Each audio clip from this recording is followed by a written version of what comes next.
আপনারা দেখতে পাচ্ছেন এখান থেকে একটি সাপ চলে যাচ্ছে। আপনারা দেখতে পাচ্ছেন এই সাপটি দেখা যাচ্ছে, এই যে সাপটি চলে যাচ্ছে। সাপটি কোথায় চলে গেল হারিয়ে? সাপটা একটা বাচ্চা ছিল না, বাচ্চা সাপটি চলে গেল।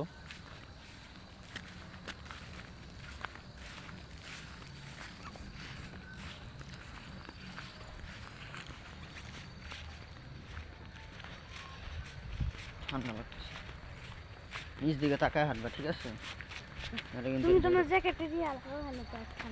এরকম সাপ টুপ যায় সামনে, পাড়া পরে যাবে সাপ, তারপর কামড় টামড় দিয়ে দিতে পারে। নিচ দিকে তাকাইছিল আগে, কিন্তু আগে তাকাও নেই, তো কামড় লাগায়।